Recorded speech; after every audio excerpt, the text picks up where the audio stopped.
Hi friends, welcome to Ignited Minds. Today we are going to understand chapter number 7 from your civics book, class 10 NCERT. The name of the lesson is Outcomes of Democracy.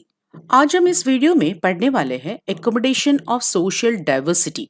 अगर हम what is the outcome of democracy की बात करें तो democracy इस aspect से क्या outcomes produce करती है ये हम देखने वाले हैं।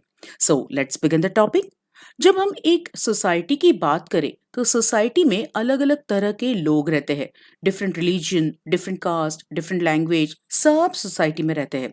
डिक्टेटरशिप में या मोनार्की में आप कुछ भी अपनी तरफ से एक्सपेक्ट नहीं कर सकते, बट डेमोक्रेसी में you expect from a democratic government कि it should produce a harmonious social life and इसीलिए सोशल डाइवर्सिटी को गवर्नमेंट अकोमोडेट करने की कोशिश करेगी। So, democracy produces a positive outcome when we talk about social diversity. Now, here you have to reconnect certain things. आगे के chapters में हमने देखा कि कैसे डेमोक्रेसीज अलग अलग सोशल डिविजन्स को अकोमोडेट करती है। जैसे बेल्जियम में डेमोक्रेसी की वजह से एकोमोडेशन हुआ है क्योंकि डिफरेंट लैंग्वेज स्पीकिंग ग्रुप्स होते हुए भी डेमोक्रेसी की वजह से पावर शेयरिंग का अरेंजमेंट किया गया था। So you are expecting from a democracy that it should accommodate social diversity क्योंकि डाइवर्सिटी एक्सक्लूसिव एंड वायलेंट हो जाती है जब we are not able to accommodate it. So अगर डेमोक्रेसी है तो इट इज ऑब्वियस कि डाइवर्सिटी को अकोमोडेट किया जाए, otherwise it may create exclusive results. अगर सोसाइटी है तो डिफरेंट सोशल ग्रुप्स के बीच में कॉन्फ्लिक्ट्स तो होगी ही, but we can learn to live with those differences. हम डिफरेंसेस को परमानेंटली हटा तो नहीं सकते। So the best thing we can do is उन डिफरेंसेस को एडजस्ट करके रिस्पेक्ट करना सीख ले। यानी कि रोते रहो कि डिफरेंट सोशल ग्रुप्स में डाइवर्सिटी है, ये गवर्नमेंट जो है वो इस प्रॉब्लम का कुछ सॉल्यूशन नहीं निकालती वगैरह, या तो फिर इन सोशल डाइवर्सिटीज को अकोमोडेट करके एडजस्ट करना सीख लो। नॉन डेमोक्रेटिक गवर्नमेंट जैसे डिक्टेटरशिप में तो they turn a blind I toward this problem.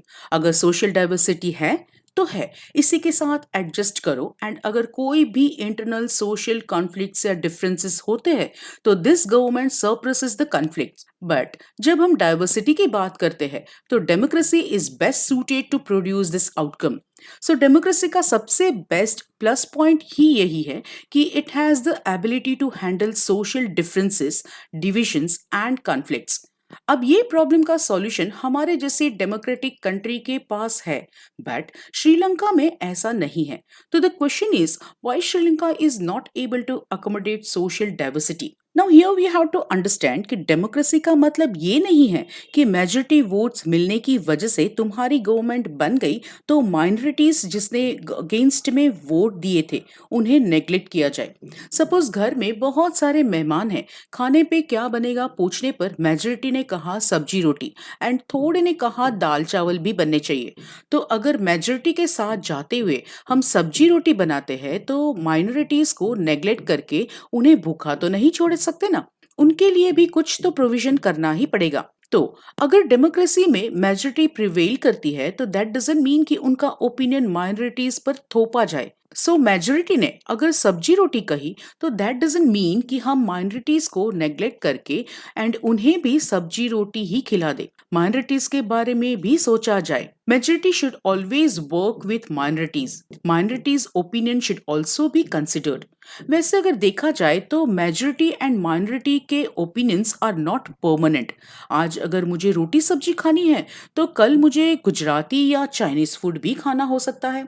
दूसरी बात है कि डेमोक्रेसी में रूल बाय मेजॉरिटी प्रिवेल करती है। मेजॉरिटी के ओपिनियंस को ज्यादा इंपॉर्टेंस दिया जा रहा है एंड माइनॉरिटी को निग्लेक्ट किया जा रहा है। नाउ डेमोक्रेसी में मेजॉरिटी प्रिवेल करती है, यानी इलेक्शंस में लोगों के वोटिंग प्रेफरेंस पर जोर देना चाहिए, ना कि मेजॉरिटी रिलीजन पर जोर देना चाहिए। माइनॉरिटीज जैसे मुस्लिम्स है, क्रिश्चियंस है, जैन्स है, उनके व्यूज को भी इम्पोर्टेंस दिया जाना चाहिए।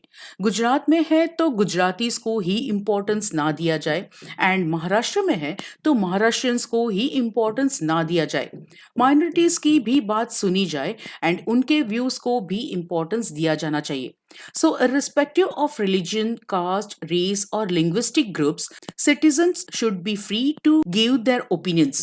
They should not be neglected. Different persons and groups may and can form a majority. यानी हर इंसान and groups को majority में आसानी से अपनी मर्जी से जा सके, ना कि फोर्सफुली उन पर डिसीजन थोपे जाए. इलेक्शंस के टाइम सपोज मेरे घर के सभी members wants to vote for Congress and if I want to vote for BJP, तो वे लोग मुझ पर अपना डिसीजंस थोप नहीं सकते. I should be free to believe in my opinion and vote accordingly. Democracy में हर इंसान को ये फ्रीडम होना चाहिए कि वो अपने हिसाब से एंड अपनी मर्जी से मेजोरिटी या माइनॉरिटी में मूव कर सके. उस पर रिलीजन, रेस, लैंग्वेज का दबाव ना हो. मैं अगर हिंदू हूं तो दैट डजंट मीन कि मैं क्रिसमस सेलिब्रेट ना कर सकूं. मेरे रिलीजन का मुझ पर प्रेशर नहीं होना चाहिए कि मैं दूसरे फेस्टिवल्स सेलिब्रेट ना कर सकूं या दूसरी लैंग्वेज को प्रेफर ना करूं. सो मेरे पास इतनी फ्रीडम होनी चाहिए कि मैं अपनी मर्जी से मेजोरिटी या माइनॉरिटी में मूव कर सकूं. With this we have come to an end of this topic. For more videos, like, share and subscribe my channel Ignited Minds.